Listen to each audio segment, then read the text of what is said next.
Well, Chris, it's about time, isn't it? Yes. Okay, well, let's get started. Okay. Uh, Good afternoon, I guess. We're just there. This is a Tools for Polyploids computational session. We're going to be talking about genomic selection, visualization tools, and haplotyping from sequence data during the session. And I'm going to let Chris go ahead and host it and manage the meeting. And I'll sit back and relax and enjoy. Thank you, Dave. So we are starting with Paul and Gonzalo, and I thank you guys again for accepting the invitation. And this is an informal talk, so I want like people just ask questions, and if you guys want to open the mic and just make questions, and I will be paying attention in the chat. So if people want also to put the questions there, I will just tell you guys. Okay. So if you want to go ahead and start, you can share your screen or do whatever you planned.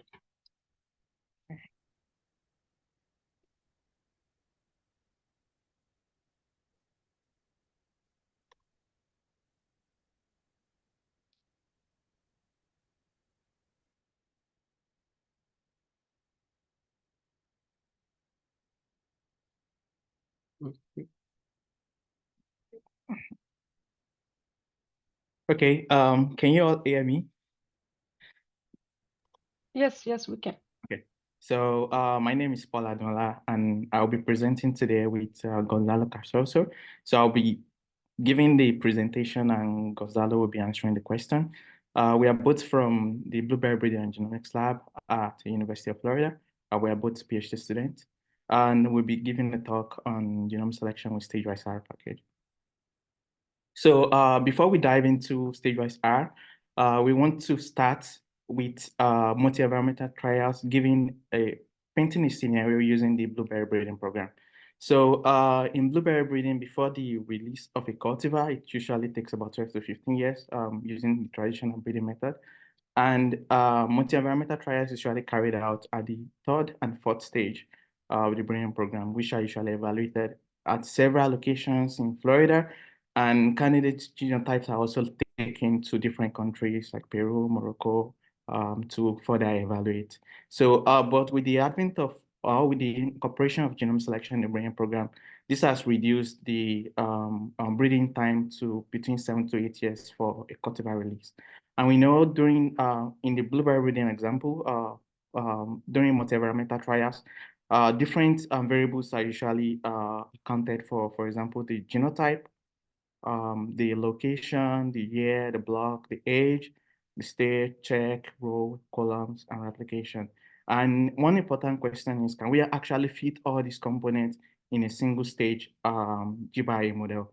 And the answer is no. We often use multi-stage process for usually for carrying this out. And I know that we're also very familiar with this kind of scenario in different breeding programs. So which leads us to the use of stage-wise genome selection.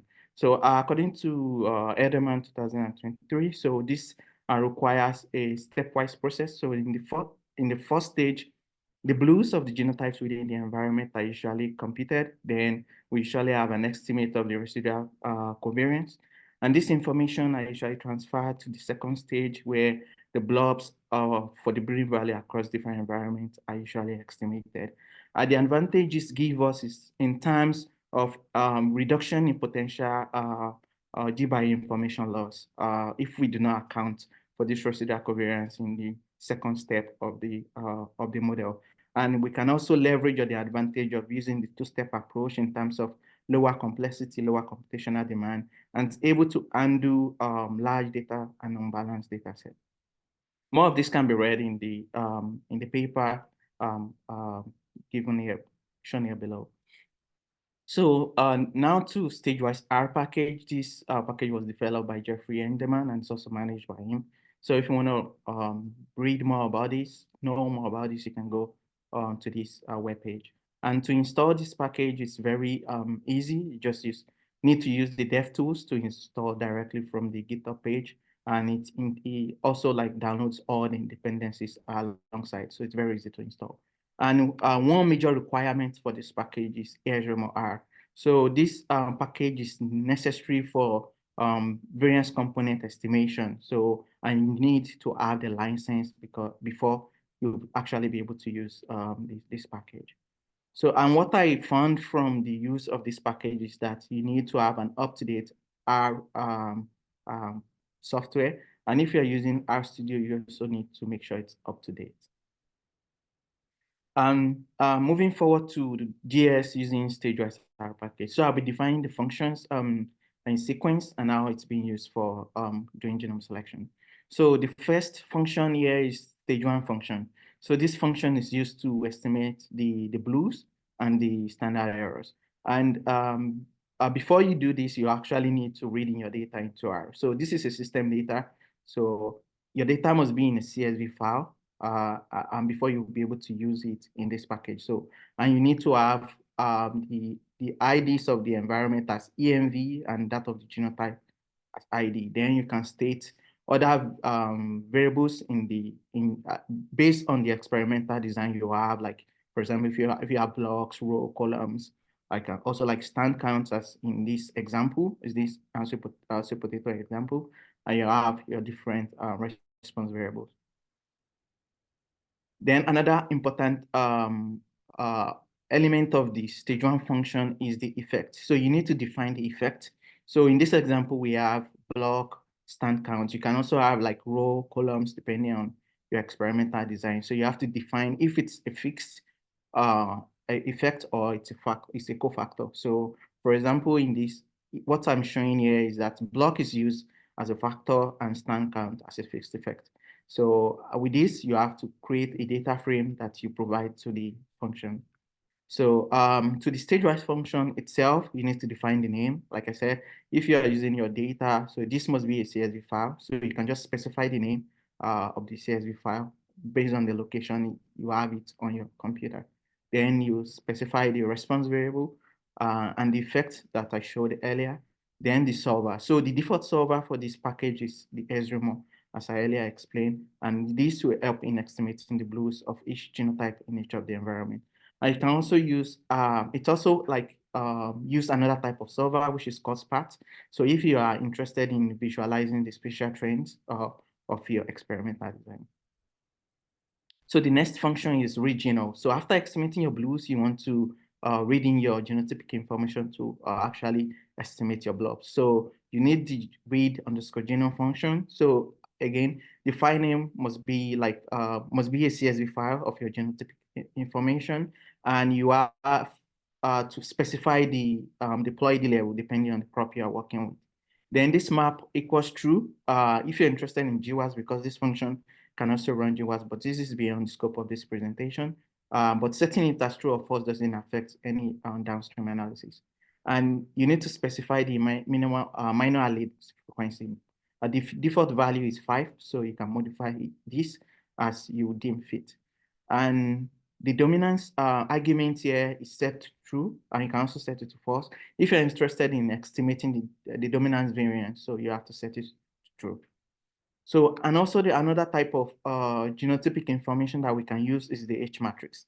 So for the H matrix, you need to define the pedigree information. So for the H matrix, is a weighted blend of both the pedigree relationship matrix and the genomic relationship matrix. So when you're reading your CSV file of the pedigree, so this is what it should look like. 3 columns, the first column of the ID, the second column, and third column of the parents, respectively. So you need to specify the ped equals the name of the pedigree file. Then you have a weighted parameter, so which by default is 0.1. So this weighted parameter it helps you to blend both matrices. So this value here gives a proportion of the pedigree information that you are using to blend both matrices. So by default is 0.1. You can actually optimize this to find the optimum that you want to use in your data. So the next function is the stage 2. So this stage 2 primarily estimates variance component. So it takes the argument, the first argument here is the data, which is the blues from the stage 1. Then you have the variance covariance also you obtain from the stage 1. Then your genotypic information. and this non-add. So this non-add argument, you can set it to none if you're not interested in non-additive effect. But if you're interested in non-additive effect, you can use two types. So the first type is the use of the genetic residual. That means like everything that is not in the additive genetic effect is considered as a genetic residual, as non-additive genetic residual. But if you're interested in dominance, so the fact that you set your dominance in control when you're reading in your genome, genomic information, it creates a dominance relationship matrix. So this helps to account for the dominance relationship in a dominance effect in your data. So just an example, we can visualize like from the results shown here, we can see that the model that incorporates the dominance, that accounted for the dominance variance as beta estimate of the AIC. So the next function is the summary. So with this summary, we can estimate the percentage of variance explained. So, and with this, we can see the variance explained for the additive, the genetic residual, GBI, and the stage 1 error. And for the model where we accounted for the dominance effect, we have two components here, which is the dominance. We have the variance explained for the dominance and that of the heterosis. So the heterosis is the regression of the phenotype on the inbreeding coefficient. So, and we know sweet potato is an outcrossing species, so it doesn't really tolerate inbreeding. So it's not surprising that the variance explained for the heterosis here is close to 0. So the next function is the block prep. So this function does the heavy lifting of estimating the breeding values. So, and this function can also help us in doing cross-validation. So you have to mask either the genotype, the environment, or the traits of interest. And we can also do different types of cross-validation. So there are different types of cross-validation that you can do with this. You have the CV2, CV1, and CV0. In CV2, you can estimate the performance of the genotype, partial testing of the genotype across all environments. And you can also do CV1 where you're predicting new genotypes and CV0 where you're predicting new environment. So to do this, you have to create a data frame of what you actually want to mask. So in this example, we are masking all the genotypes that start with W17. So we create a data frame of the IDs of these genotypes. So in the block prep function, we use output from both stage 1 and stage 2. And we define the data as our blues from stage 1, the variance covariance as the output from stage 1, and the genomic information, the variance estimated from stage 2, and the IDs of the masked individuals. So the next function is the block function. So with this block function, we can either define the breeding values or the marker effect. So we have to tell the function what we want to estimate. So we have 5 different arguments that we can supply. These are the AV as the additive value, the BV has the breeding value, the GV has the genetic value. And if we're interested in marker effect, we can estimate both the additive and dominance marker effect. So from the example that I initially showed, so we give it a watt of GV. And from the output, we can see that we have the IDs of the individuals, the block values, and the reliability of each of the estimates. So the reliability of this block estimate is the squared correlation of both the predicted and the observed value. So with this is what we're going to obtain when we use this block function. So just to visualize the results of what I've been showing so far. So you can see like from this stage-wise approach where we incorporated the variance covariance and where we do not incorporate the variance covariance, we can see we have better estimate of the block values, which shows that we can have an advantage by using this stage-wise method for doing GS. And this might not be the case for all traits, but we can see that we can clearly see a demonstrated potential. So the next thing I want to briefly talk about is using stage-wise R package for multi-trait analysis. So for doing multi-trait analysis, we follow very similar procedure as earlier described, but what's going to change here is the trait. So with this trait, we have to define the vector of the traits we want to do the multi-trait analysis for. So, and in the stage 2s, so we use the output from the blues as the data, the variance covariance from stage one as the variance covariance, and the genotypic information. And we can set our non depending on what we actually want to estimate. And we have an extra function here, which is pairwise equals false by default.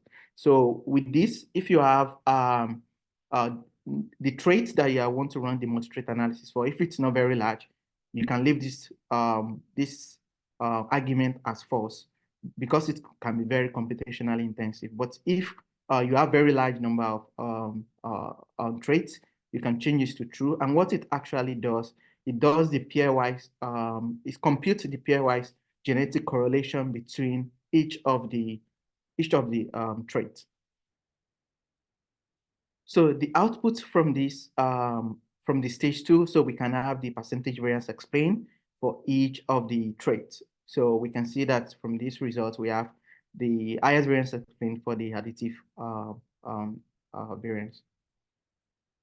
And also we have the genetic correlation among the traits. So in this example, we can see that we have very strong genetic correlation between the total yield and the vine maturity. So what this indicates is that even though we want the yield to increase, we actually don't want it to be very late maturing. So this this trait is like antagonizing each other in a way. And we can see how we can account for this when estimating the blobs.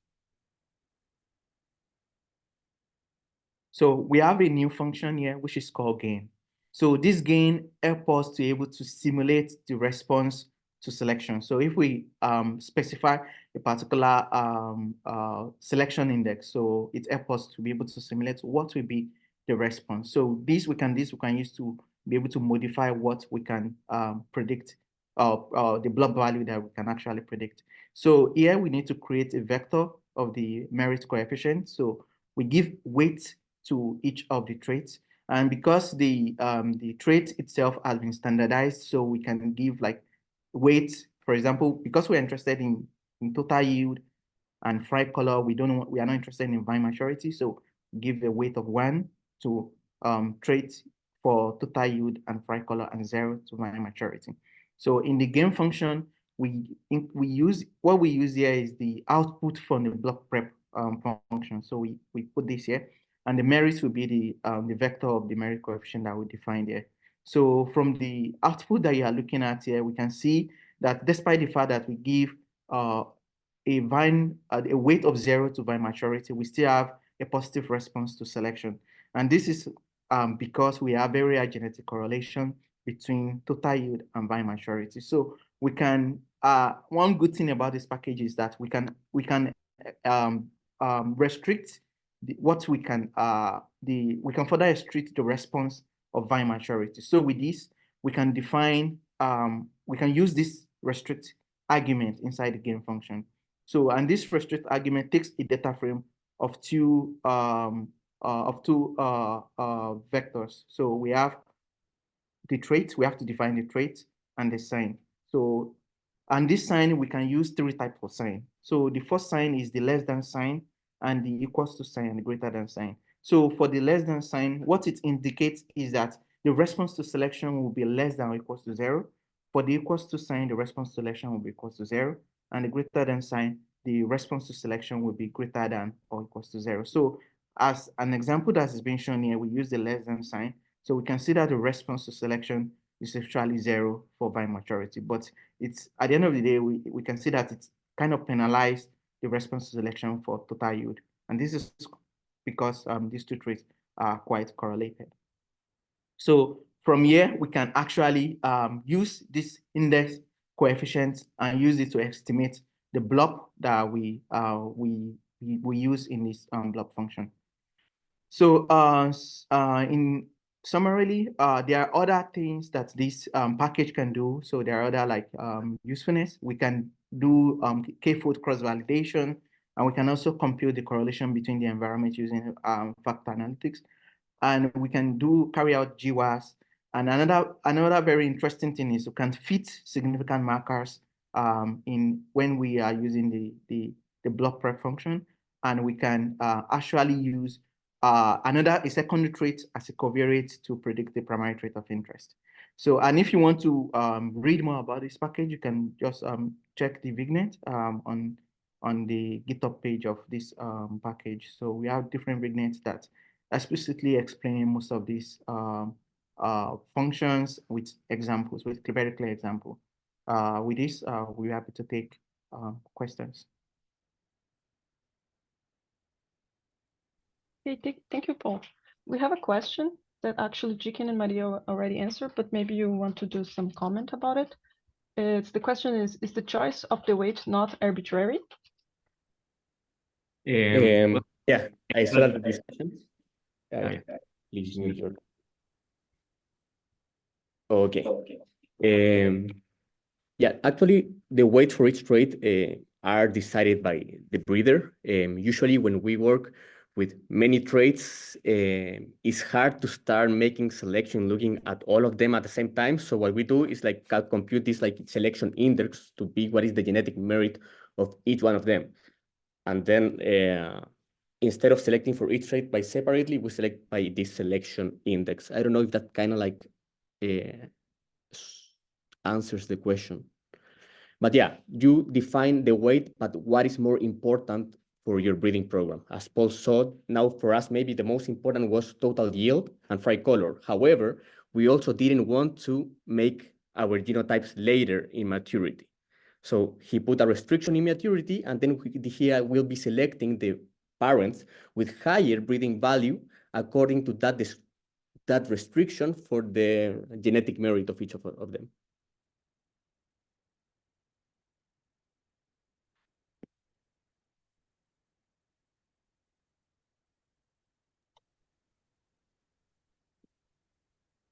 I don't know if it was clear or not. Yes, for me it was, but I don't know if Maria wants to say something also. She did some nice comments there.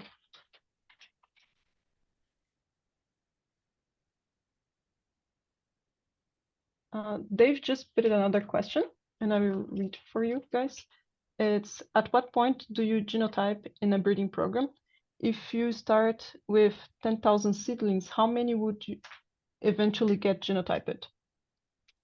Well, in our breeding program, we cannot genotype that like the 20,000 that we start in the first stage of the breeding program. So we start doing the genotyping in the stage, like in the second stage of the breeding program, that will be around 2,000 individuals per year. And we do like a capture sequence approach. Okay, it was my next question. Yeah, we don't have arrays, no. Yes.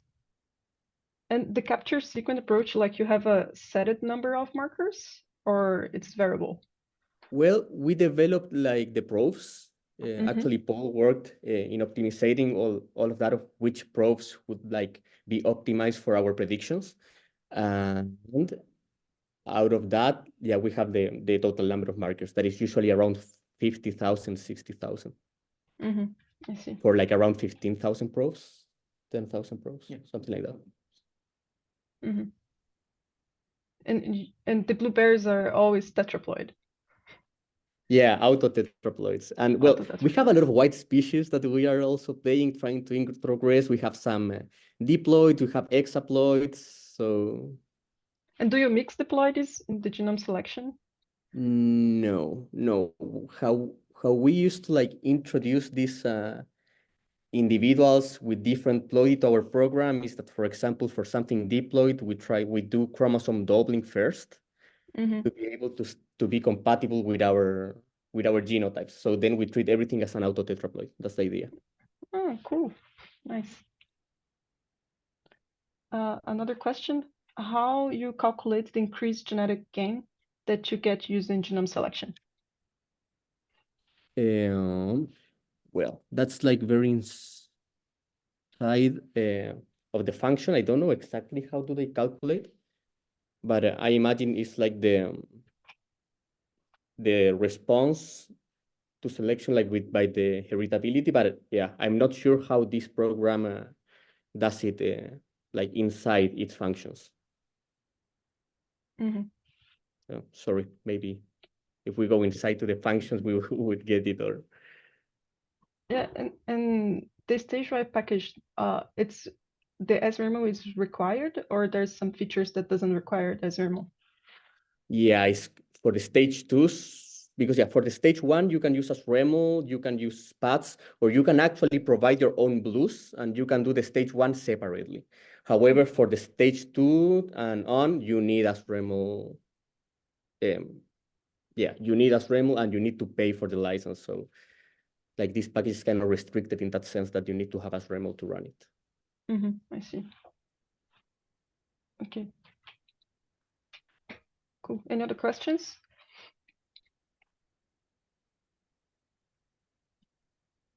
Yeah, I have a question. Concerning my question about calculating increased genetic gain, it wasn't really how you calculate it, but whether you have done the comparison so that you've calculated that genetic selection gives you more genetic gain than just strict phenotypic selection. Have you done that comparison in your blueberry breeding program? Or you're running on faith?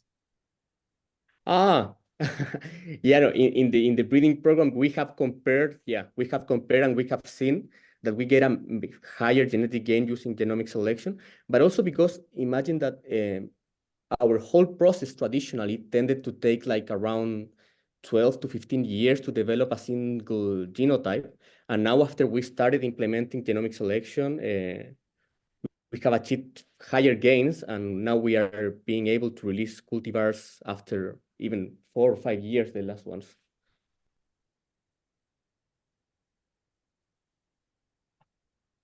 We have two questions, and it's about the license. How much is the license? I don't know if you know the value. Yeah, I'm not sure. As I say, we have like a license common in the university that our case, our program pay for a number of licenses that we like the staff and the students we can use. But at the level of like an individual, I'm not sure. So yeah, I remember that once I checked, and the price, it's different if you are from university, if you are a student, or if you are from companies. But I don't remember also the value. Someone said around 2,000. The other question is if you consider eliminating multicollinearity before running genome selection.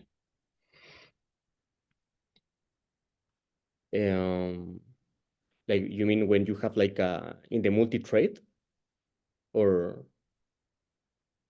I guess so. Yes. Well, in this case, we didn't consider it, but as part like of each multi-trait analysis, the thing is like we try to don't have multicollinearity because of two reasons. First of all, the statistical one, and second of all, as I say, the second one is because it's like the multi-trait analysis may be the most computationally heavy, as it has to estimate an unstructured covariance matrix between all the traits, and it's really hard to make it converge. So we need to have the least traits possible that will explain our problem or our predictions. So yeah, you should like consider like have like a very small amount of traits based on the multicollinearity. If you have two traits explaining the same, maybe just choose one and try to run the analysis with the least amount of traits that you will think that will achieve you the best predictions. Good. I think we have time maybe for one or two questions, and then yes, another question here. I may missed but it's possible to do spatial analysis. Yeah, is it possible? Like in the stage 1, whenever you are defining the effects, instead of like when you are defining blocks or whatever is your experimental design, you can also define row and column. And you can do this both in a REML or also in SPATs. And what happened to us, like a lot of times we have like different sites in different farms that they have different experimental designs. So what we can do also is like if we have one site with blocks and the other one maybe with a spatial analysis, and another one with an augmented design, we can create different stage 1s for each of these different experimental design and then merge them and then include them all together in the following analysis. Cool. And another comment. So for the genome selection analysis, what happened if environments are not related? what approaches to be used in the genome selection? Well, if the environment are not related,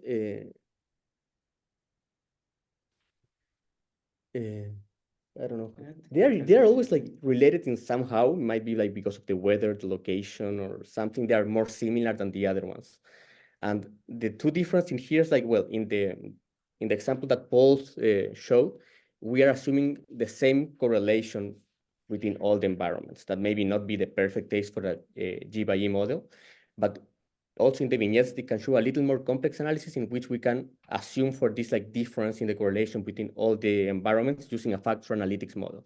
And then we can have like different years and different environments. But I think I may be wrong, but in my case, I think environments are always correlated somehow, especially in breeding.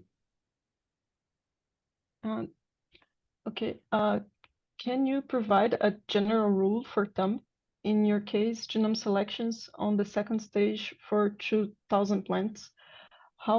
About how long might it take to train a model to make predictions, computing hours? I assume you all use a computer cluster. Yeah, well, I cannot make a rule of thumb. As I say, I'm a PhD student. I'm just learning. I don't have the experience to make a rule of thumb yet. But yeah, we use the cluster, and sometimes how much would take? Genotypes. If we are running like 8,000 genotypes, it takes like for several treats, it takes almost 24 hours. Yeah, around 24 hours for traits for 60,000 for several traits. But yeah. Another question. How is the prediction efficiency of this package? For example, as compared to RR blob? Well, the advantage of this package versus RR blob, it's the fact that we can account for the residuals and all this experimental variation happening in the first stage of the analysis. But in the second stage, actually in the vignettes, there's a comparison that they compare the G blob that is usually done in this model compared to an RR blob, a rich regression, and it's actually completely equivalent because, well, G blob and RR blob are statistically equivalent. So the efficiency that this package gets is from actually accounting for all the error from the stage 1 and putting it in the stage 2. Nice.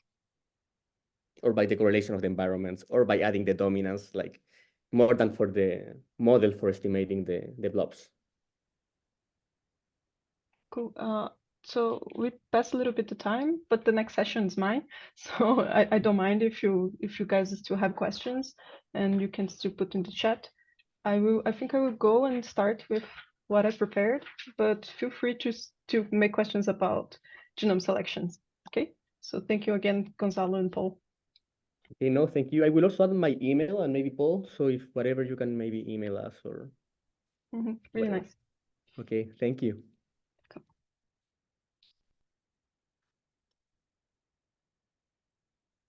Just share my screen.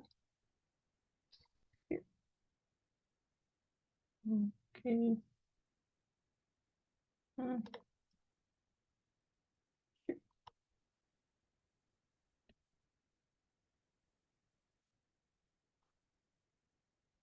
Okay. Sure. So I will be talking about this visualization tool called ViewPoly, and I will put the link in the chat. Where's my chat? I'm lost in my 3 screens.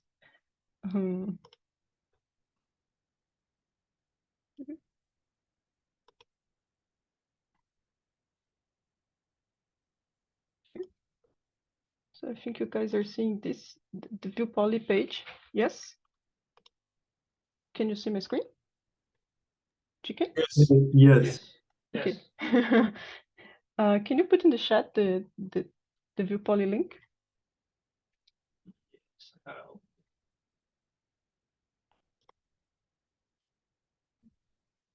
Oh, I found it. Okay, here. Okay, sorry guys, I was lost.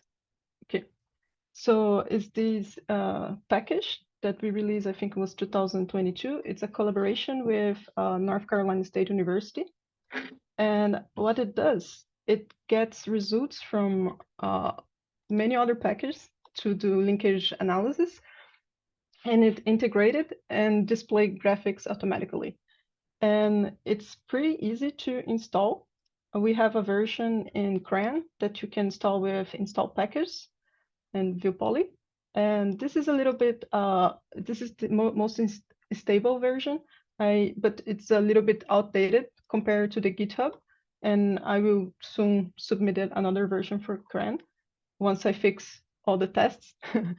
and we have this GitHub version that you can install the same way Paul and Gonzalo was saying before with DevTools. I have the example here. So I have in my computer the GitHub version. And so once you install it, you just open the app with viewpoly run app, and it will open the app.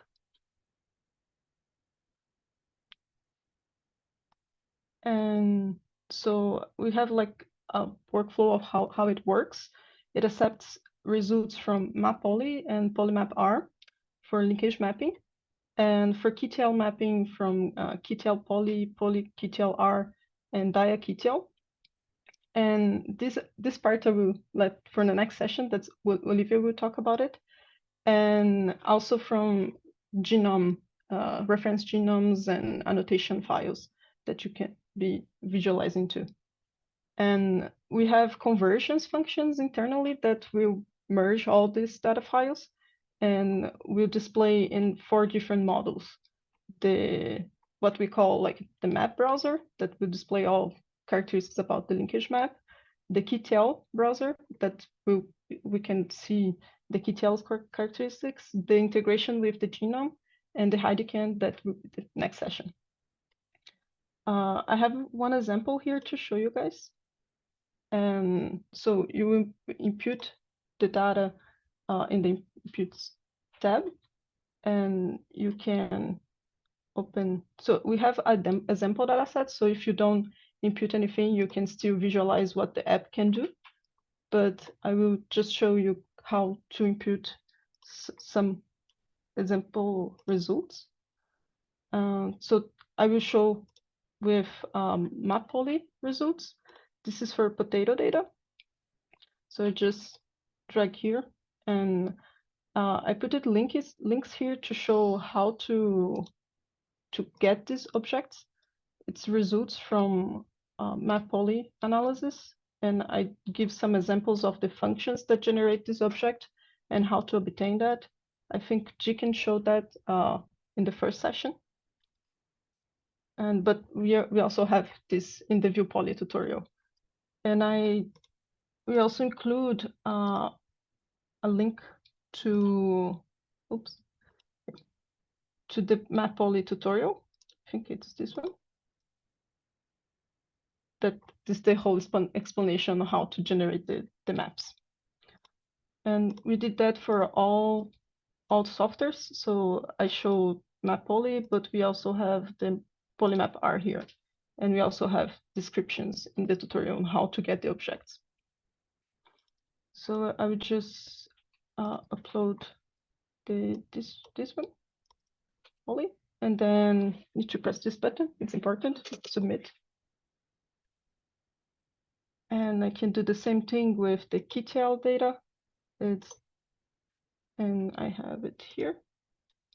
So I'm using the results from KTL poly.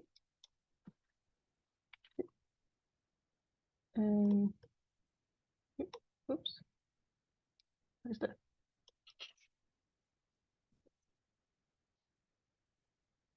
Don't know what I did. I always mess up when I'm presenting. Okay, but I'm here. And here. And effects here.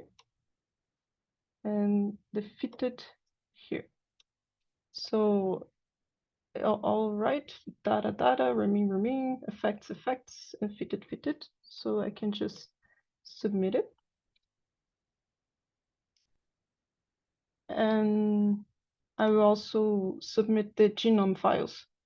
And it's important, I put a warning here to say that it's important to use the same version of the genome that you use to call your markers and when you build your linkage map. And I also required the index files, and there's like links in the tutorial on how to get these indexes, but I have them here. So the FASTA file and the indexes. And this is the annotation file. So the index and the annotation file. And I also need to submit it.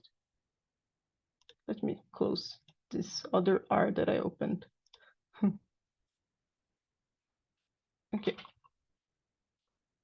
And then if I come here, then it's updated with the potato phenotypes. And I can select different phenotypes. And this will be in the chromosome 5. And I can select other chromosomes. And imagine that I wanted to explore better this QTL. I can select the QTL. And it will show me the effects of each one of the parents alleles. And I can visualize these effects, comparing them in a circular graphic, or also explore the combination, the effects in the combination of the alleles. And I can download these graphics in different formats, and I can like edit the shape. I'll answer the question in the chat. It's possible to visualize linkage maps based on CSV file instead of loading R. Yes, and the R data. Yes, you can. If you come back here, you will see that there is a standard format here, and you can. We already included example files that you can download on how to edit this, but I would say it's easier if you do the R data, because sometimes it's difficult to edit like exactly how we required. So R data, I think it's easier. If it's possible to load multiple linkage maps, not in this case. I think you would need to do different analysis. So load one, visualize, download your graphics, and then you do with the same thing with another linkage map, because the app would be confused on how to relate to the QTLs with different linkage maps. So I would say just do multiple times. Okay, if you have more questions, feel free to. I'm here to answer questions and just playing around while you are thinking. So, okay, we have the graphic of the facts, and if you want to explore better the effects, you can select the haplotypes, the individuals that have the haplotype of that specific effect. Imagine that I want an individual that has this big effect here in P12, and also the P11 here in this QTL. So I can come here and select the P12, everybody that has the P12 for this QTL, and everybody that has P11. P11, yes, P12, P1, yes, cool. And just submit. And it will give me the list of individuals that has those alleles and the haplotypes of, like this, it's map polygraphics, and it's the haplotypes of each one of the individuals and heritage by each one of the parents' alleles. And then, okay, once you have this, you can play around with different QTLs if you change it here and observe different effects. And you can also get the breeding values for all individuals of the QTLs that you selected. And a summary of the QTL characteristics. This is the QTL part, but we also have the genome part. And here you can select each one of the groups. And this, you can select a region in the chromosome that we will highlight here in the chromosome. This is the lot of the QTL that I downloaded to. I will search for one that has a QTL. Maybe.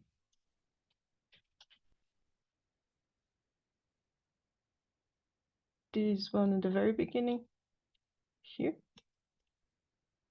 Cool. And then this is the relation between the map and the genome positions. And here we'll be able to see inversions if it's present. And this one is the genome browser. So because I uploaded the reference genomes and the notation file, I can create like a local server to create a link for JBrowser. And I put this option here recently because I can choose now the port that I'm creating the server. If I did that, it will create a JBrowser interface. This is a package that's JBrowser integrated with R. And the cool thing here is that it's connected with the region that you selected here. So you can screen other regions, can increase this interval, and track the QTL in the location in the genome. Let me just show you that. And it will change here. And also it will plot in the table here the genes annotated in that region. And you can download this table. So this is for screening genes. And then we have the map tab that also have the same range that you can select here. And instead of seeing genes, now you can see the dosage in the linkage maps, the figure of the linkage maps. And you can also download all these figures. There is also always a download button here that you can download for papers or reports. You can visualize just a region or the entire chromosome. And this is the map, and you can also see the parents' haplotypes. You can download this table. Here's like A and B, because we don't have the information of which one is reference, which one is alternative. But if you have this information in the map poly map, it will be plotted here in different colors. And we also have like a map summary with like the main characteristics of the map, like the size and the maximum gap and the amount of markers with each one of the dosers. In a figure of the map. And that's it. And I will have updates for January. I'm including other softwares in ViewPoly. But I also accept requests. So if you guys have suggestions on how to implement new things that will be useful for you, and if you are using, have questions, let me know.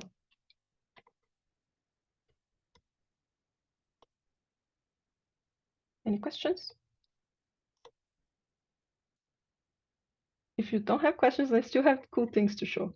So one thing that it's also possible with ViewPoly, and I did this other tutorial here.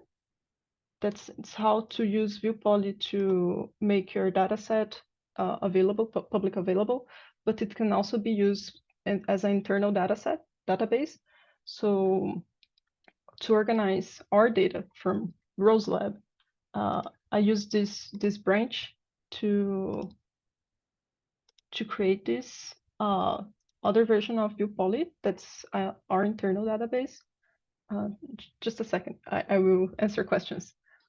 So is this specific for potato? No, you can use in species. the restriction is the softwares. So if you use MapPoly, if you use KTL Poly, if you use these softwares, you can use ViewPoly. It doesn't matter the species. So I have that list of softwares. It's KTL Poly. I will go back there. It's all the softwares.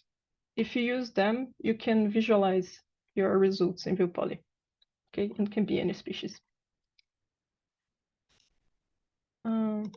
So yes, I created this. Just I would come here, and I will turn off my server. I will close. Oh, okay. Another question. Can you comment on the process of developing this app, the inspiration, and the main tools used for its development? Yes. So I was talking with Marcelo, and the developer of MapPoly, and also with Jiking here, that it's behind me. And we realized that was really hard to explore all the results from all the groups, all the phenotypes, and all like different runs from different softwares. So we came up with this idea of integrating and being easier. And like we can keep the results from each one of the softwares and can display the graphics. Like we don't need to have like those huge scripts to display each one of the graphics. ViewPoly will do this easily. And it's also like you can do this with different software. And it's nice to have an interface because it's like a tutorial. It's like a logical tutorial that we can show the users what the softwares can do easily, even like if they don't have the examples yet, like if they don't have the results yet, and to inspire them to use the softwares, because we have the example data sets, so you can visualize which type of results you can get from each one of the softwares. So it was one idea of making easier to produce the figures, but also how to show the features of the softwares. And this app, it's made with a framework called Golem. I use this other package, and it's a really nice package for building Shiny apps. It's a bit complicated at the beginning, but once you learn it, it makes sense. And Golem has very nice materials to learn also. It's this one, Golem package. And they have like this.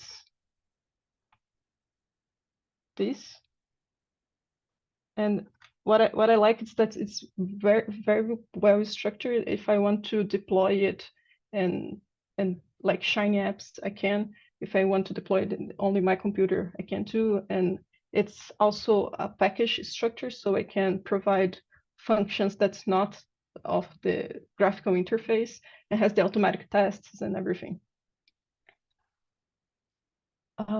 So I hope it answered the question. Okay, nice. Is there Docker image of ViewPoly available to deploy it on cloud dashboard? Yes. I also like to create Docker images. So here's the most updated. Once I finish the updates that I'm doing for January, I will update also this image. And I really like Docker images because, as you can see, sometimes I'm working on other projects and the tests break for some reason because the dependencies changes, and then I need to go back and fix things. But the Docker image will always be stable. So if for some reason we are having difficulties to install ViewPoly right now from GitHub because the tests are broke, just install from Docker. That will not have problems.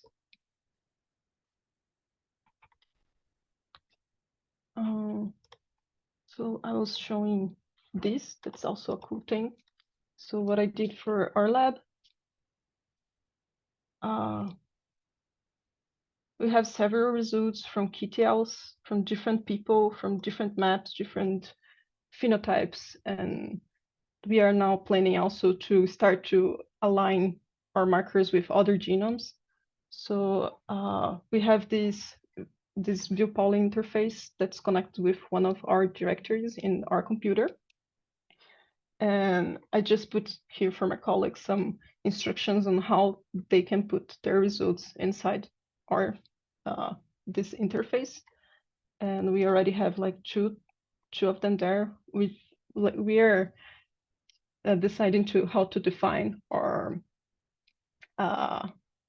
our names. So we decide to put everything like the population, the phenotypes, the type of markers, the reference genome that we used, and the softwares that we used to analyze. And so each one of them, and then the key tails will all be here, and the linkage groups. And I think this is also nice because usually it's different PhD students or me and Jiken that run this analysis, and it's an easy way to Oscar and Dave and other people from the lab to also have easy access to the results. And they can explore all of it's the same features. And this is local.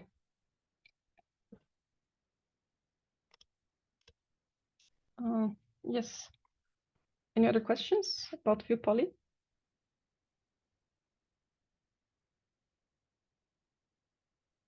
On January, I plan to show the updates.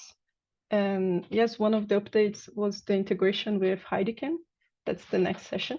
And last year in Tools for Polyploids, I saw Olivia talk, and I was like, this would be really nice together with ViewPoly. And then we worked together. It was really nice to work with Olivia, and we merged. So now Heidiken is also in ViewPoly, and you can see here in your tab.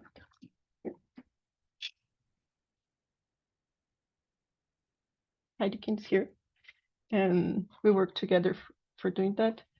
And I think Olivia's already here. You guys, but we still have times for questions if you want.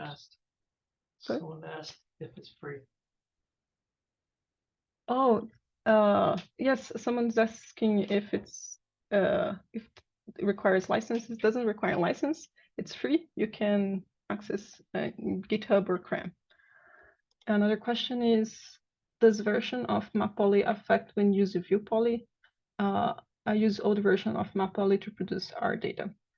It should not, like the MapPoly output data, it was stable. I think we didn't change anything. But if you have issues, just let me know, because if it breaks, just open an issue in GitHub or send me a message, because I think it depends how old it is. So I don't remember if Marcelo changed the output, but if you have issues, just let me know. And more questions?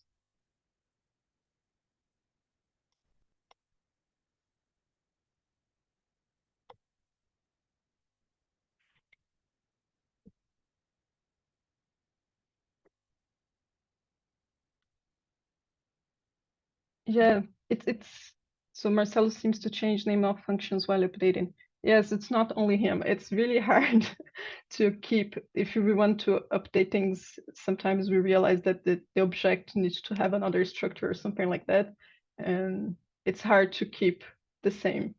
That's why it breaks. Like the tests that's all broken here. It's because someone changed something bad in the dependencies, but it's common, so we just need to adapt. What I do inside ViewPoly, I put exceptions, like if version it's like something, do that and do this. So I could do that if something changed. Oh, thank you. Thank you. Nice. I think Olivia's here. I think it's pretty early there, no, Olivia? Olivia and Ting, the two next speaker, they are from New Zealand Plant and Food Institute. And I really like that place. We visited there. It was nice. So Olivia, if you want to share your screen and start the sure. session. Thank you very much, Chris.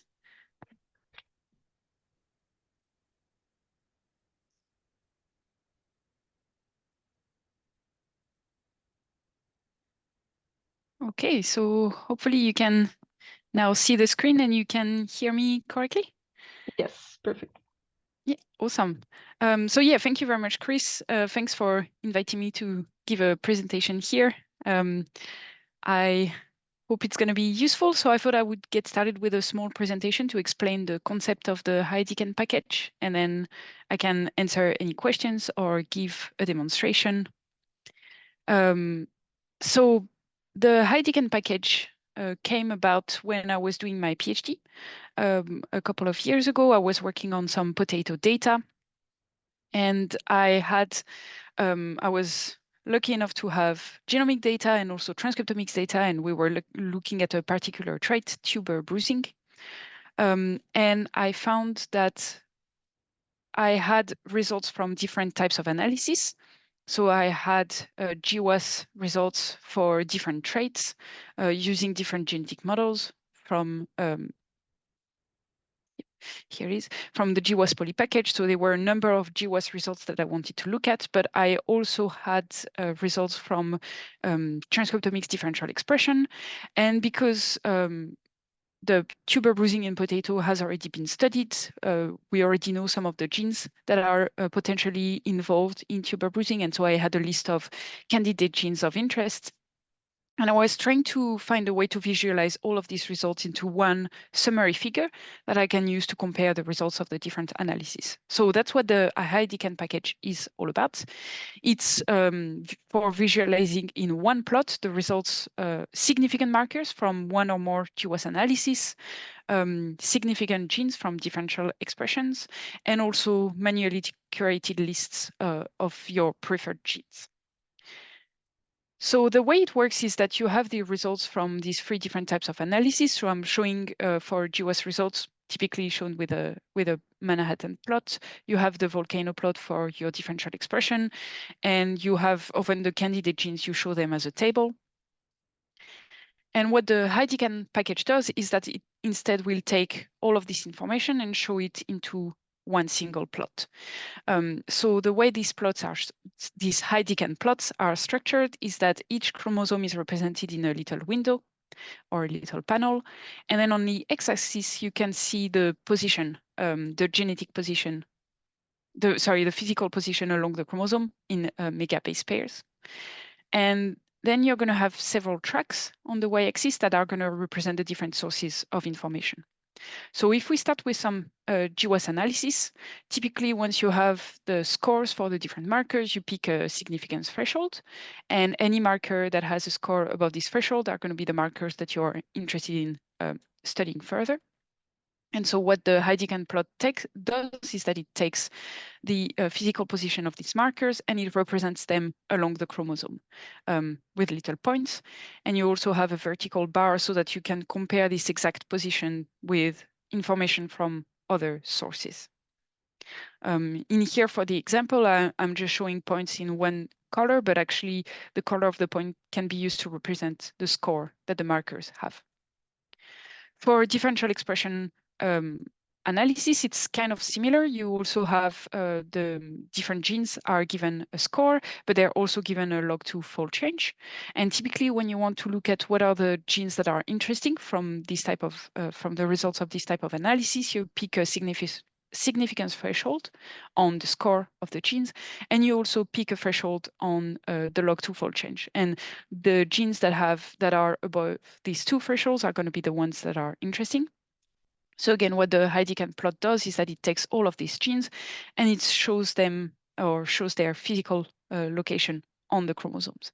And you can see already where the interest lies in this type of plot is that if, let's say, you have a significant marker that is somewhere on your chromosome and you also have a gene that is located nearby, it's really easy to visualize with a Heidecken plot.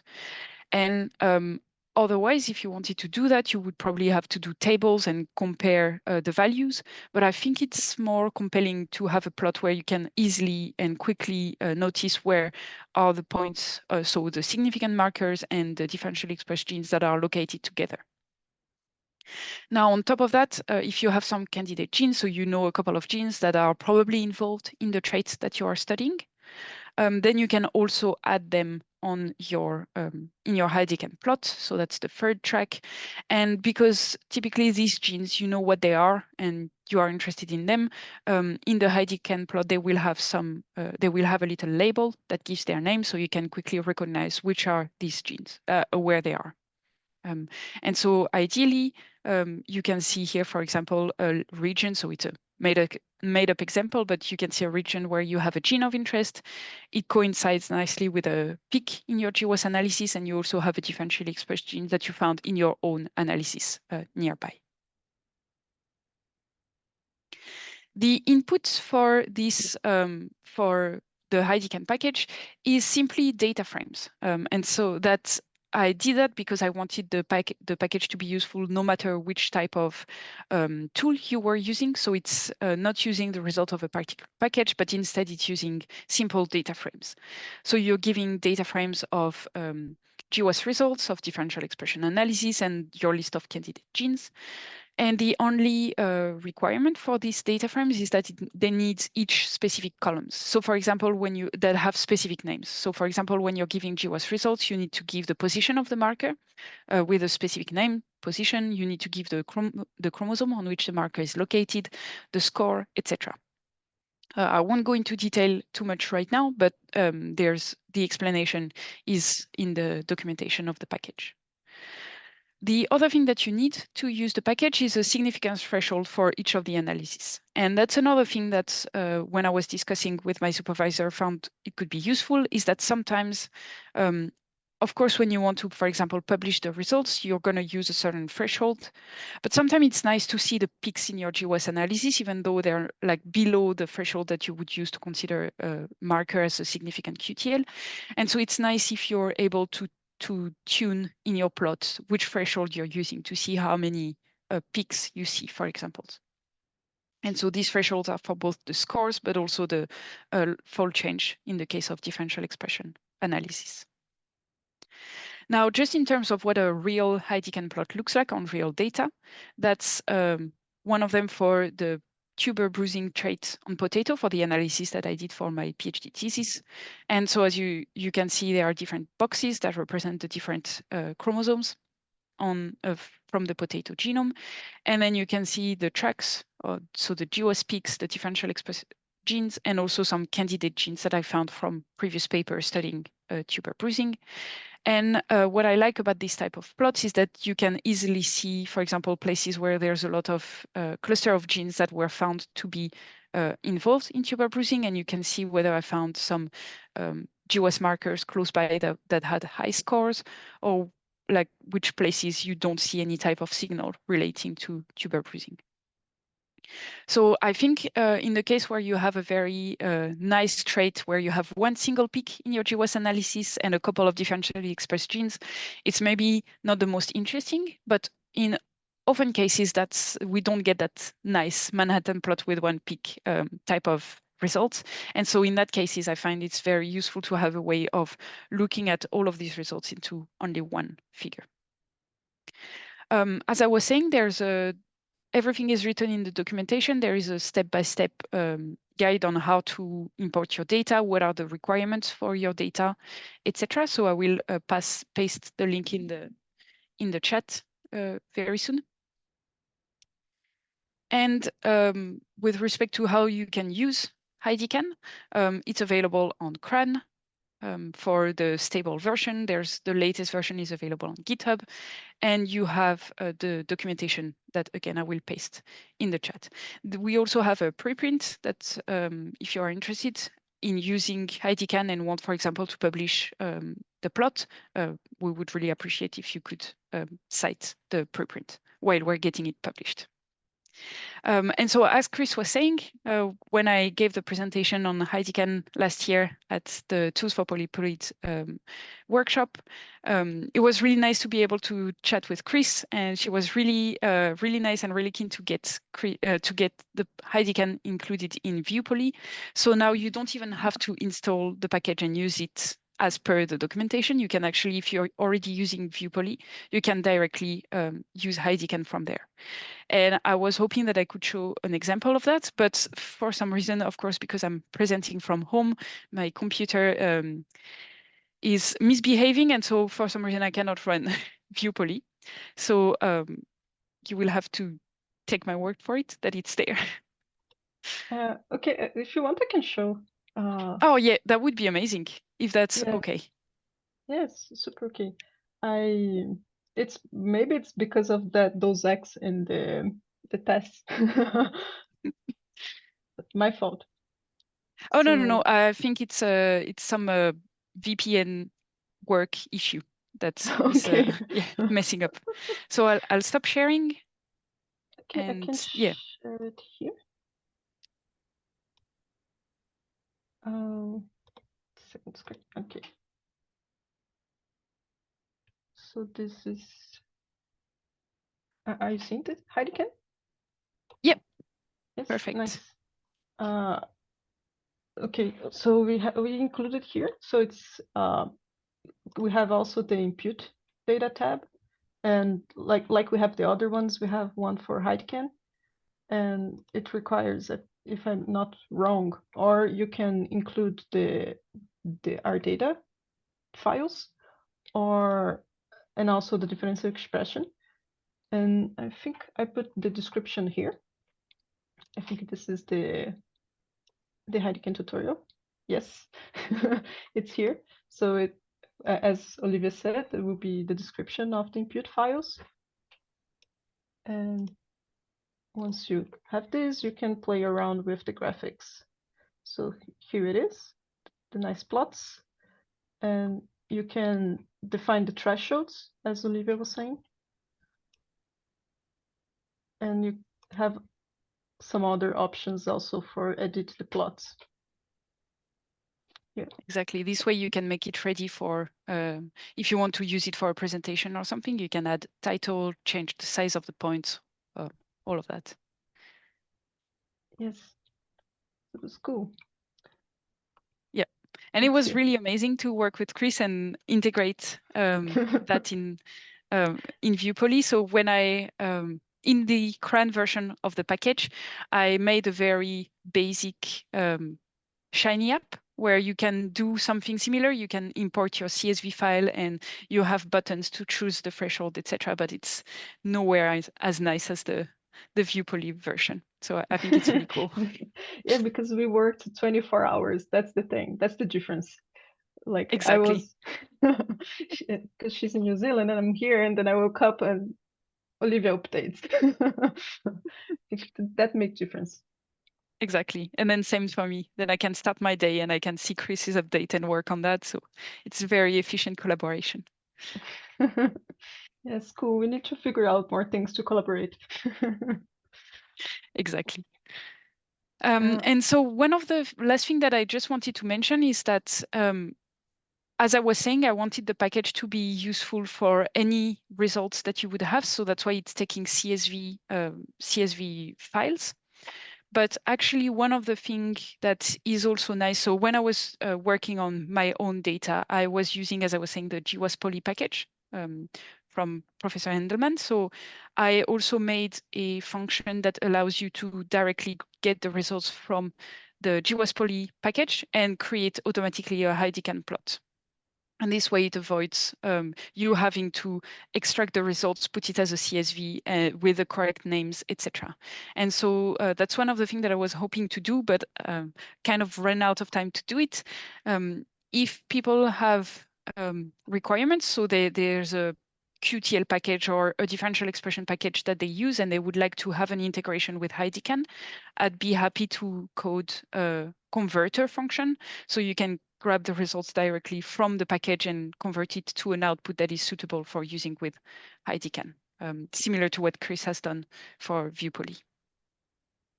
Yes, I was thinking that we could also integrate the KTLs with the rest of the ViewPoly. I was planning to do that. I don't know if I shared with you, but like if people include KTLs from like KTL Poly or Poly KTL or something like that, or any of these, it goes to HeidiCan also. The pics. It would be Yes, cool. that would be amazing. Yes. Yes, maybe I will put in my to-do list and see if it's possible. So, any questions or suggestions for us? Feel free to put in the chat or open the mic. Yeah, and otherwise, in the meantime, I can maybe show a very quick I can try to make a little demo of how to use the package. So just a version that you can install from CRAN using some example data. And I'll keep an eye on the chat as well, or Chris, let me know if there's something. Okay.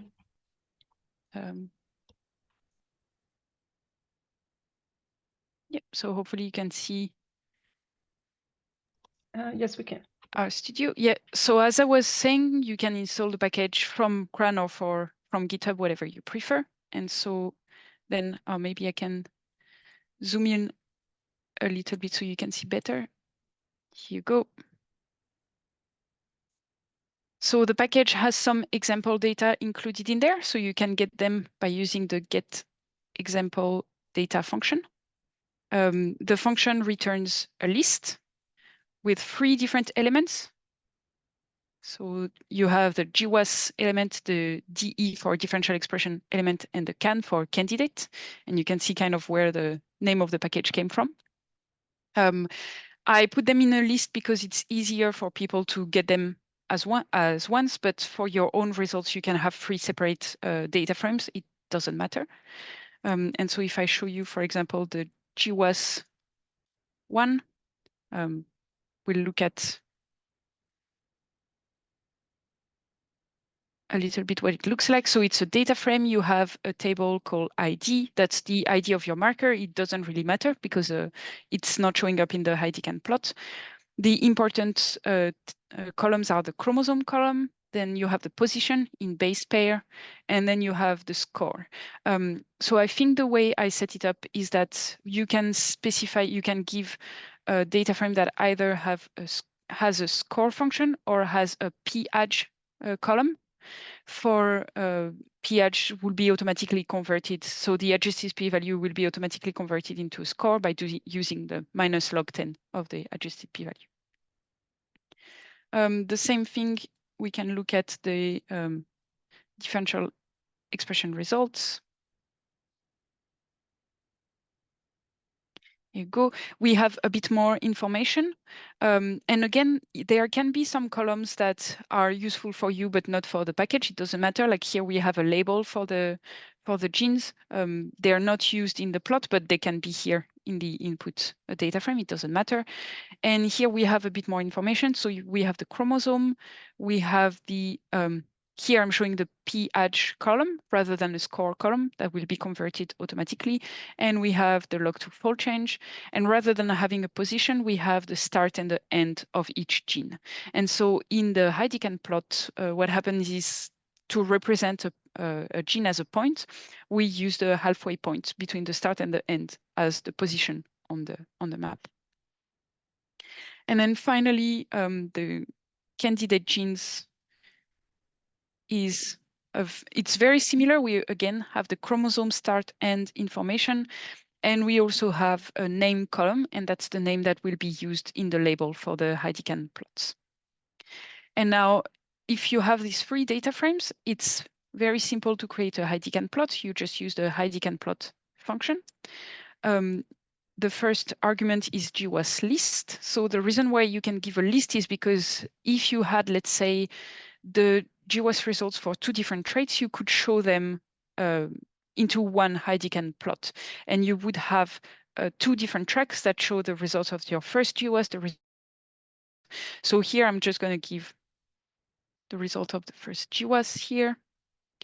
And then you can give similarly the results of the differential expression analysis. Oops.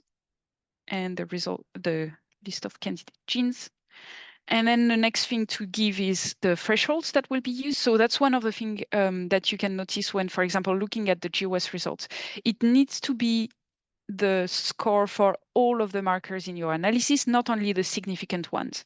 That's because this will be used to, first of all, you can then change the threshold that you're applying, and you can see more or less markers in your Heidekan plot, but also because this information will be used to compute the size of your chromosomes. So you will look for the marker with the highest physical distance in each chromosome, and that will be used to create your chromosome plots.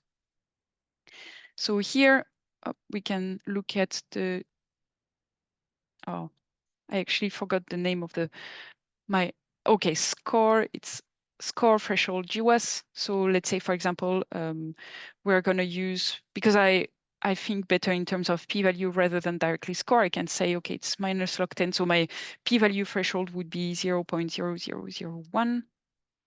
Then similarly, we can say the threshold for the differential expression analysis. So this one we can say just 0.05. And then also you can set a threshold for the log 2-fold change. And here I'm just going to say 0 because I want to see all of the genes with a significant p-value.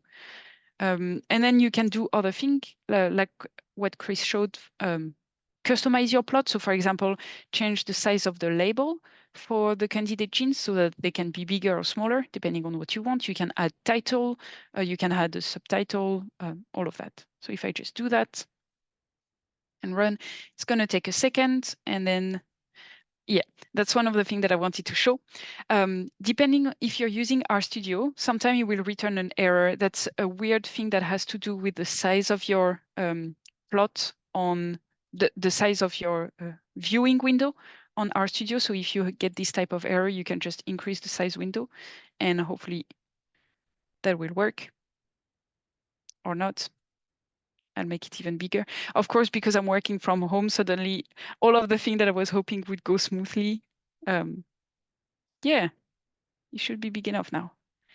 And here we go. So we can zoom in even more. And you get the Heidekan plot. And then I can show you an example.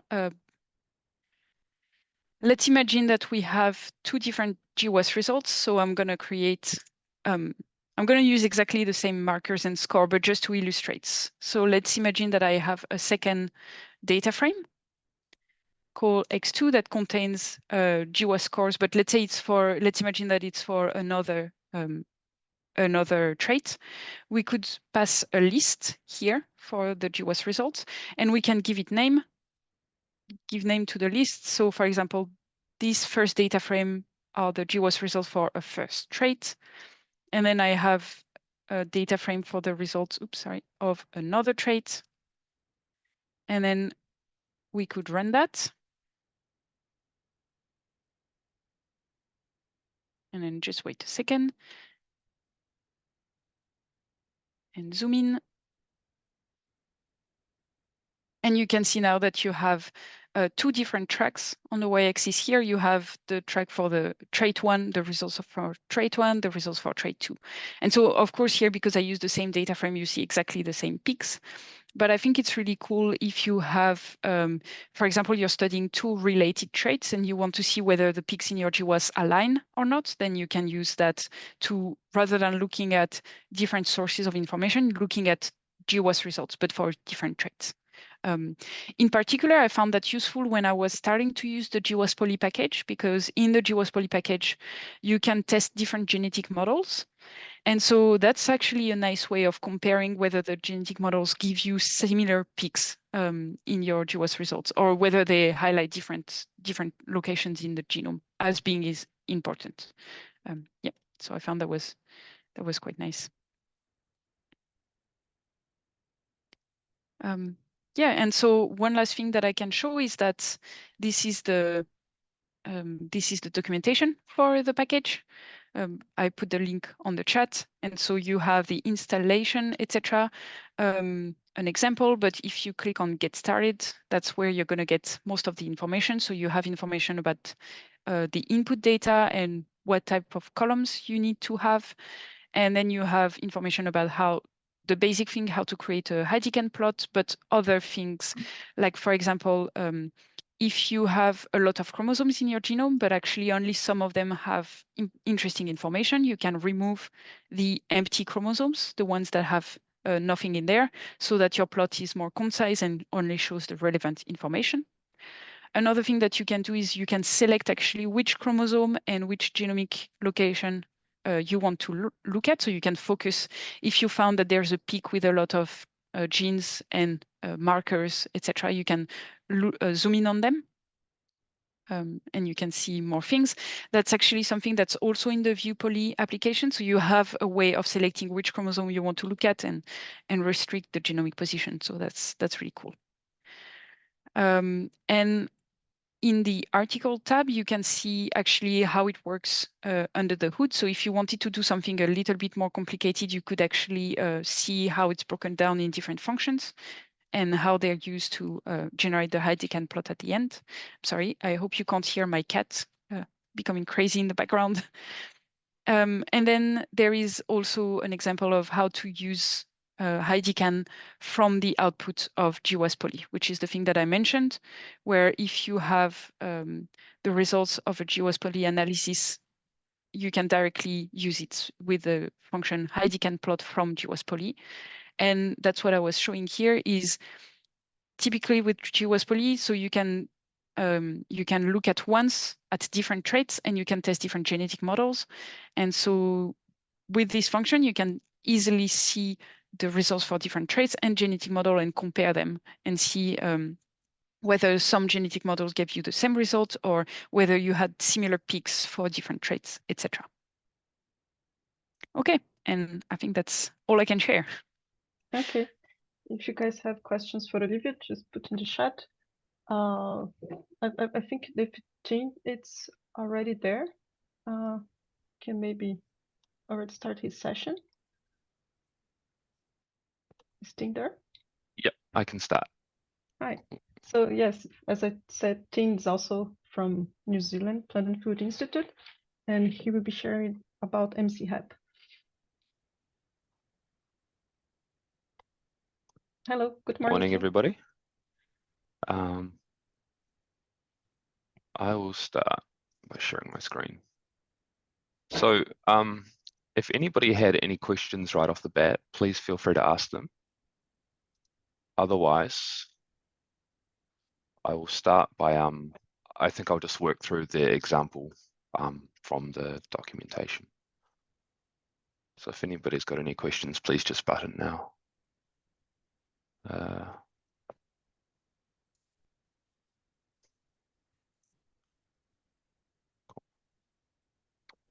Okay, so MCHAP is a tool for microhaplotype assembly in autopolyploids. It can also be applied to diploids, but there are other options there as well.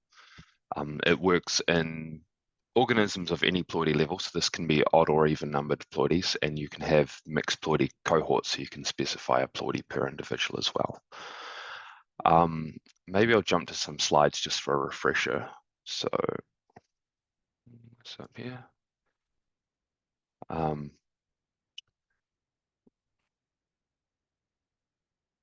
So MCHAP works based on exploiting linkage between variants in NGS sequences, or it could potentially be long read sequences as well.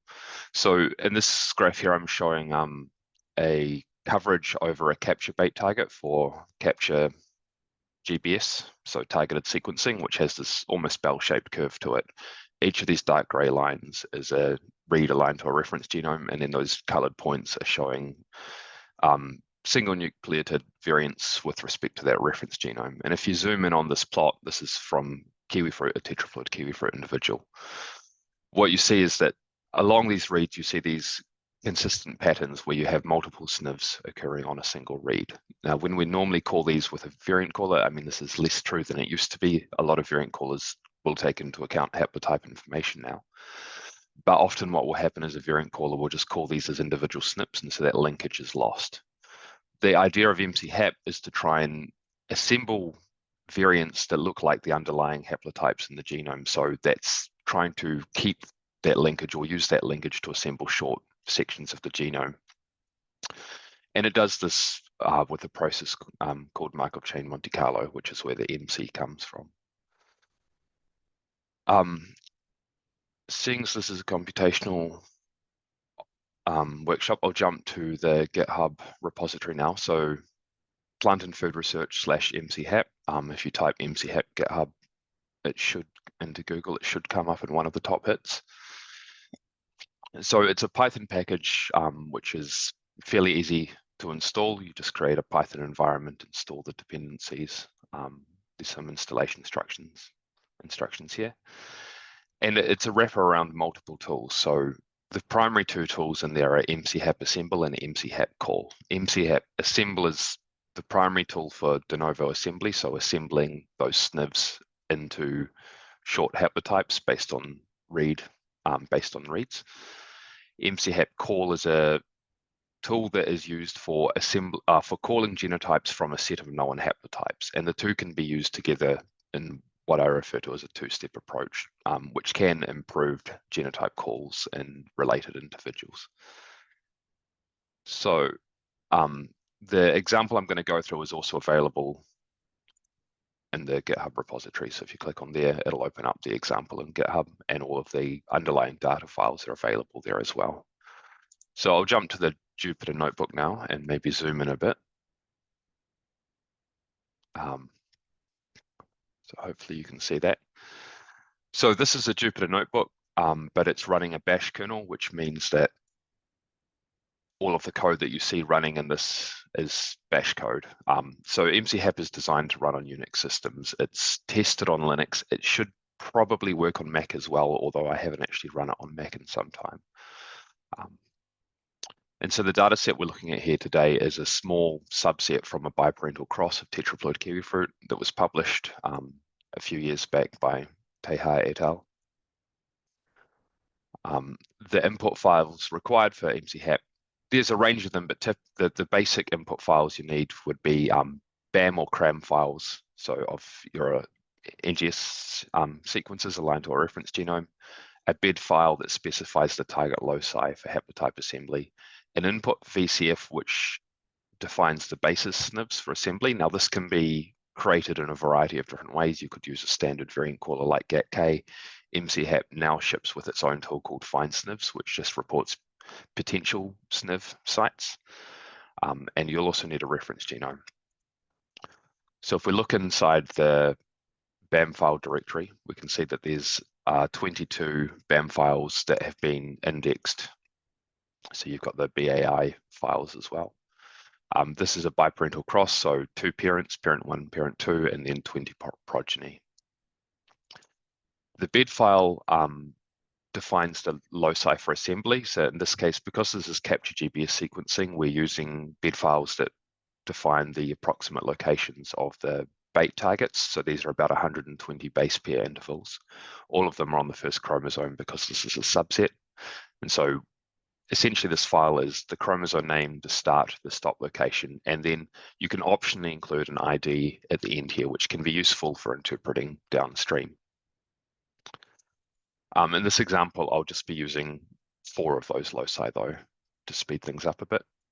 If we look at the input VCF file, what you can see is there's no actual samples defined in this file. And that's just to show that they're not necessary. So this VCF can be generated however you want. The key things that we need from it are just these first few columns here. So the chromosome, the position, and the reference and alternate alleles. And you can have multiple alternate alleles. So MCHAP can work with multi-allelic SNVs, but it can't currently use indels of any sort. So those will be ignored.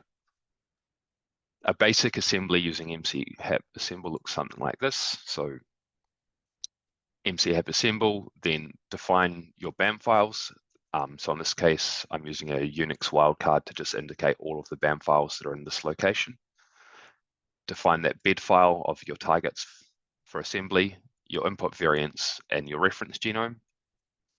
The ploidy of your individuals, so in this case, all of the individuals are tetraploid. However, if I wanted to, I could define a file that has the ploidy of each individual and use that to specify that different individuals have different ploidy. And an estimate of the inbreeding coefficient. So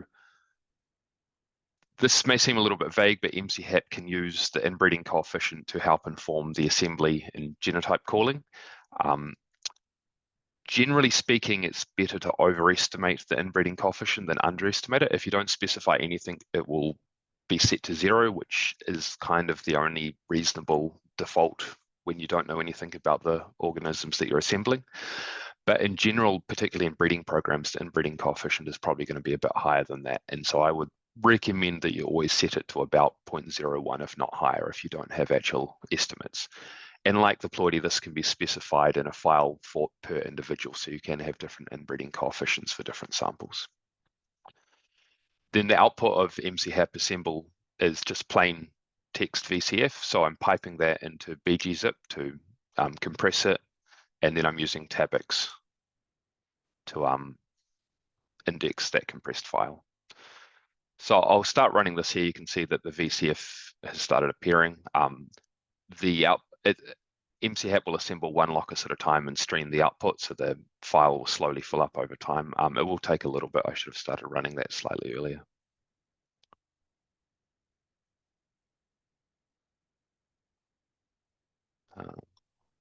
Hey, Jim, I have a question. Yep. Does it work, the specific sequencer type, like GPS data would work with MCHAP, or it needs to be like whole genome sequence or exon capture, or it doesn't matter? It should work with anything. So a couple of things to consider. There is a variable that I haven't shown here, which is the expected error rate of your sequencing type, and that's set to, I forget the exact number, 0.0024, which is based on a publication on estimates of error rates in NGS data, Illumina data. So if you are using other data types, you might want to consider changing that parameter. The other thing to consider is the depth that you have. So MCHAP generally requires a reasonable read depth for when it assembles these haplotypes. So if you're trying to use it on skim sequencing or something like that, it won't work that well. Well, I should say specifically the MCHAP assemble tool won't work that well in something like that. So it should work in pretty much any sequencing type. The program will run and it will produce results, but the quality of those results will depend a lot on the read depth of the region you're trying to assemble. It will also depend on the number of SNVs that are present in that region. So if you have, if you have a single SNV present in a haplotype locus, you're effectively using MCHAP as a very inefficient way to call a SNP. So it's, it depends on the density of variation as well. And does the size of the read matters? You mean the length? Yes. Yeah. So the longer the reads, the better the linkage information will be. So in theory, having longer reads will allow you to assemble larger regions, if that makes sense. So where you have, because MCHAP's assessing all of the reads as a collective, but it's trying to figure out the phase that can go across read boundaries, the fewer read boundaries you have in there, the better. So the longer the reads, the better. Okay, nice. Thank you. It's all right. Good question. So if I just print the top of that VCF, this, if you're not familiar with VCF format, this will look like a lot of jargon, but just for those that are, we try and output as standard VCF as we can. So we're trying to follow the 4.3 spec. There's a bunch of metadata recorded in the top of the VCF file, including the data was produced, the version of MCHAP, the exact command that was run, and then we have our various info and format columns. If we take a look at the first assembly locus in the VCF file, so again, this is a standard VCF. We have the chromosome, the position, the locus ID, which was optionally included in that bed file, and that's really useful for matching up your downstream results to your original target locations. And then we have the reference and alternate alleles, which are 120 base pairs long in this case. So it looks like we have 3 alternate alleles here plus the reference alleles, so 4 alleles. And then we have our tetraploid genotype calls, which standard genotype calls. There's some other information in here as well. So we have genotype quality, which is a value up to 60, which is a log transformed version of the posterior probability. We also have the posterior probability itself further down here, which in this case is 0.998. So one of the advantages of using the MCMC approach is that you get these metrics around confidence of the quality of an assembly as well.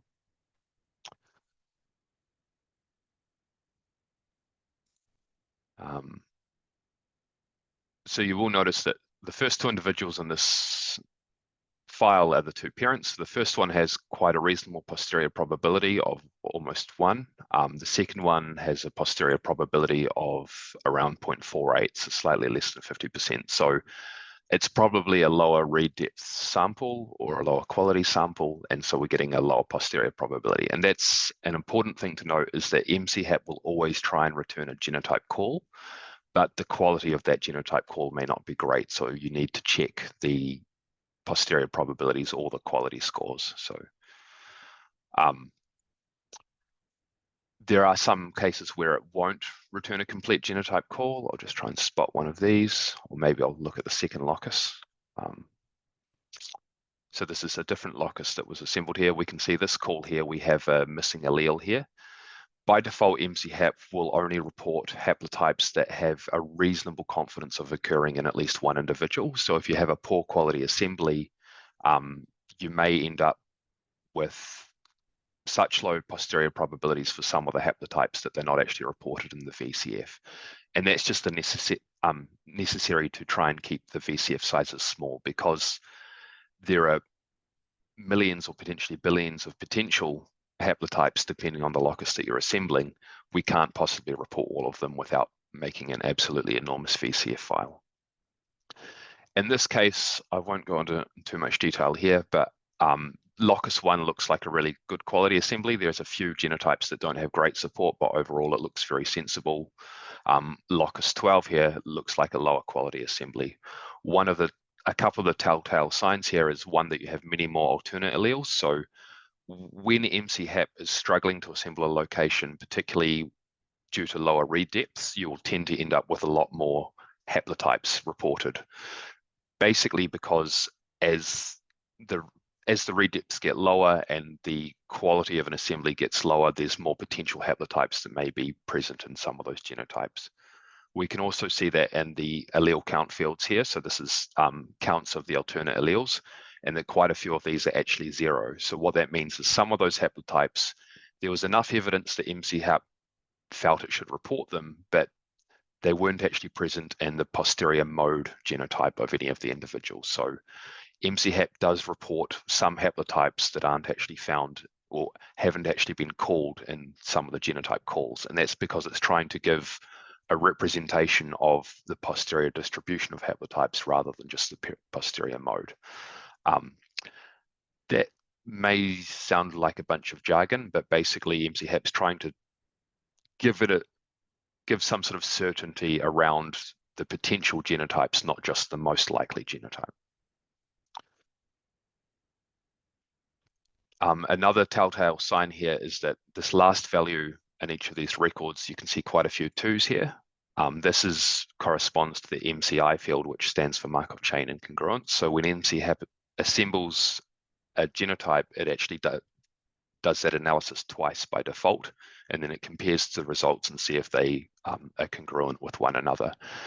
If the two different assemblies produce different genotypes, both with a reasonable confidence, that's an indication that there's something going on here, and so that's what that Markov chain incongruence is reporting.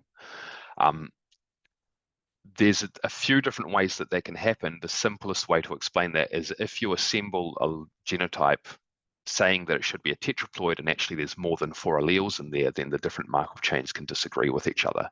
And that can be indicative of copy number variation or something structural going on at that locus.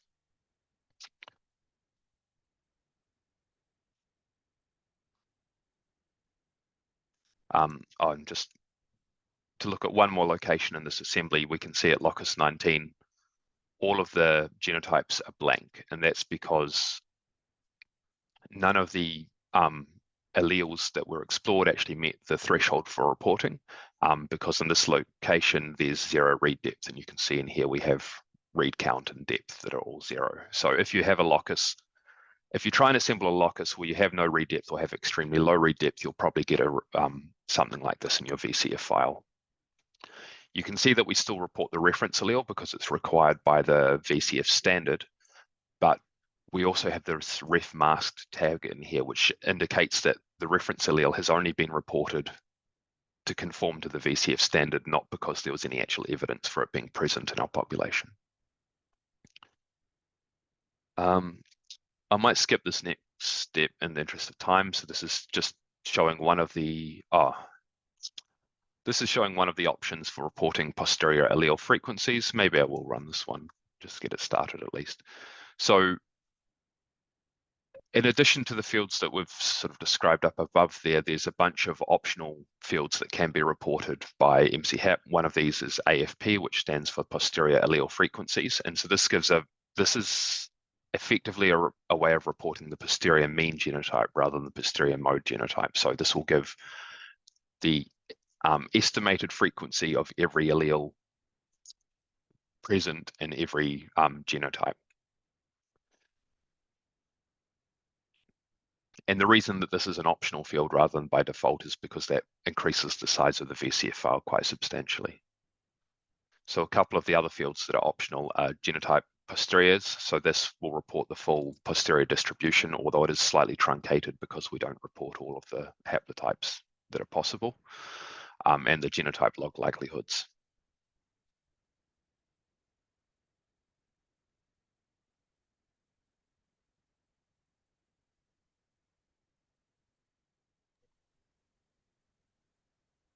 Hey, Chin, I have 2 questions.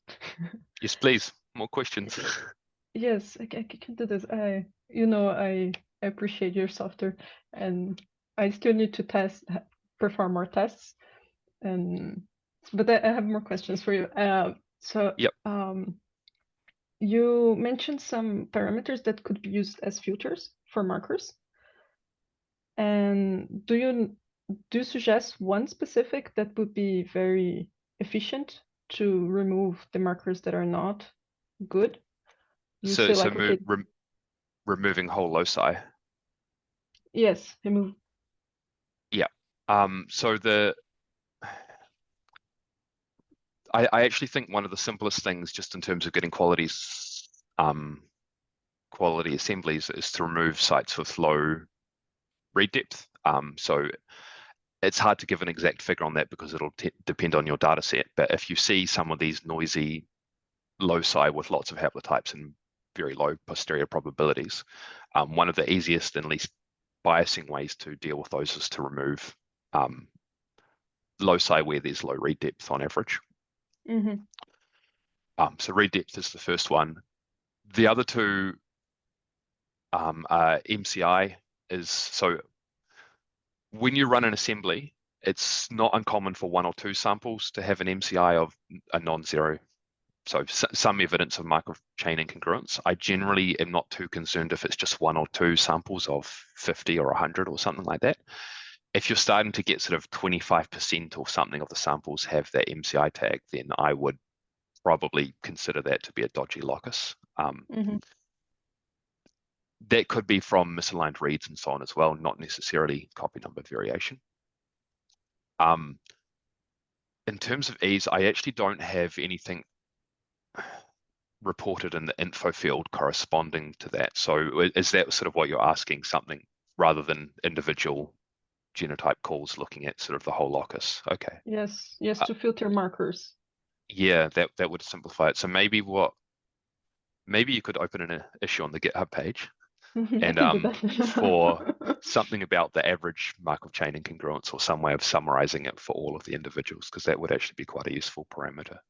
Cool. The other one is the posterior probabilities or the qual scores, and again that's done per individual, but maybe I should be looking at doing that for the whole locus as well.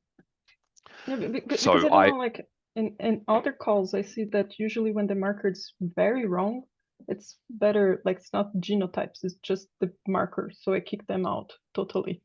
So okay, yeah. Yeah. So okay, so you're seeing when you see issues, it's generally across all of the genotypes at a locus rather than a single genotype. Yeah. When the problem is alignment or something like that. Yeah. And No, the that's other really good feedback. Thank you. I should probably try and have some more marker level quality scores like that. and the other question, I really like this parameter that you include, that's MCI, not Yep. only for, but if I tell you I have a copy number variation in this location, this will be able to give me the genotypes of the copy number variation if I know that's a copy number variation, or no? So if you know that there's copy number variation, that's a difficult one.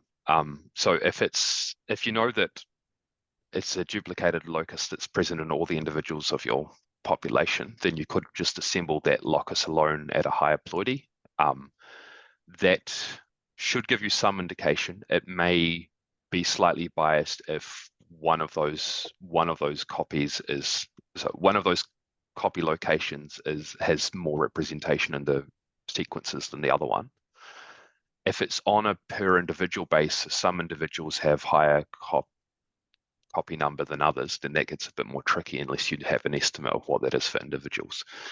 The MCI tag is not, it's far from perfect. So it's running two analyses in parallel, and if they disagree with one another, then it'll indicate it.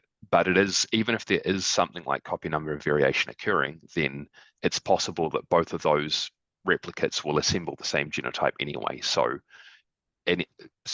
just because the MC-HAP doesn't find evidence of copy number variation in an individual doesn't mean that it's not there. And so that's why I talk about looking at sort of the average over the population, and if 20% or something like that have evidence of it, then I'd be suspicious. There is a setting in there, I can't remember the name of it, to specify more replicate Markov chains, and that will increase the chances of finding it. But that's at great computational expense, because for every replicate Markov chain, you're basically, if you go from 2 to 4, then you're doubling the computational requirement of the assembly. So I don't have a perfect answer for that at this point about how to try and identify those problem sites. It's something that a colleague and I are hoping to look into in future. Yes, I will keep looking, like, your repository for your updates. I may have data to test. Cool, that would be really useful, thank you. The other tag I'll put in here is, so as well as genotype quality and genotype posterior mean, we also have this, maybe not the best named, but phenotype quality and phenotype posterior mean. So when I say phenotype here, I'm meaning like an allelic phenotype. So in polyploids, you have different dosages of the same allele. So you could have, say, for example, you have a tetraploid individual with a genotype of 0012. That has the same allelic phenotype as a genotype of 0112. So the same alleles are present, just in different numbers or different dosage. That phenotype posterior probability or quality score is telling you the summary over all different dosage variations of the same genotype. And that's because in MC-HAP and in polyploid genotyping in general, getting the dosage accurate is one of the harder things. It's generally easier to identify which unique alleles are present than accurately identifying what dosage they are in. And so that phenotype posterior probability or phenotype quality score is trying to give you a quality based on the unique alleles that are present rather than the specific dosage they're in. And that can also be useful for filtering. There's some evidence that if you filter based on just genotype quality or posterior probability of genotypes of a specific dosage, you're probably going to be biasing against heterozygous genotypes in comparison to fully homozygous genotypes, because getting the dosage accurate is harder. It's probably not the best explanation, but if anybody's interested in that field, please reach out to me. Just because we've only got about 5 minutes left, I will skip over that section. And just to show MC-HAP call, which is the other tool in here. So start that running. This is very similar arguments to MC-HAP assemble, except instead of specifying target loci and basis SNVs to assemble, what we're actually specifying is an input VCF that contains haplotypes already. So in this case, we're using the output of MC-Hap assemble, and then we're just recalling genotypes based on the haplotypes that are present in that file. You can see that that's already completed. It's generally much faster than MC-Hap assemble. This has several advantages. One is if you already have a good idea of the haplotypes present in your population, then you can just run MC-Hap call over the population instead, which can save you a lot of time. There's also some advantages in terms of genotyping accuracy. So often what I will do is what I refer to as the two-step approach, where I'll run MC-Hap assemble to assemble genotypes in a whole bunch of individuals, and then I'll run MC-Hap call to recall those genotypes using the haplotypes I just assembled. And that seems very pointless, but I'll flick over to some slides to give an explanation of why that can be helpful. So it basically comes down to having a prior on allele frequencies. So this is a very rough plot of an imaginary prior distribution. So you can imagine when we run MC-Hap assemble, we don't know the haplotypes that are present, so it's very hard for us to have an informative prior or say these haplotypes are likely to be in the population. And so from a probabilistic point of view, it looks something like this. We have all of the possible haplotypes and they're all given an equal weight. They're all seen to be equally as likely. When we run MC-Hap call on the results of MC-Hap assemble, what we've done is we've taken, when we ran MC-Hap assemble, we've assembled and identified a subset of haplotypes that are likely to be in the population. Then when we rerun MC-Hap call, we're only assessing genotypes that contain that subset of haplotypes. And so we're creating a much smaller prior distribution on those haplotypes. We can also specify allele frequencies that were found by MC-Hap assemble, and that produces an even more informative prior where we have different weights assigned to different haplotypes. Now, the reason that this works well in closely related populations is that related individuals are expected to share haplotypes. So if they're closely related, they're going to have some of the same alleles present. And if generally in a population, you will have some better quality samples and some worse quality samples. So if you have some low quality samples, you might not get very good results from MC-Hap assemble alone. But if you then recall them using MC-Hap call and using this much smaller, more informative prior, you're effectively lowering the parameter space that you have to search for genotypes, and that can greatly improve the assembly quality. I won't have time to go through it, but if you're interested in that idea, you can work through that notebook that's on the GitHub page, and that has an example of that later on. All right, I'll stop sharing now, I think. Very good, Tim. Thank you. We still have time for some questions. And someone asked for the most recent tutorial. I sent, if you can check in the chat, that this is the most updated GitHub, yes? Yep, that's most up to date. So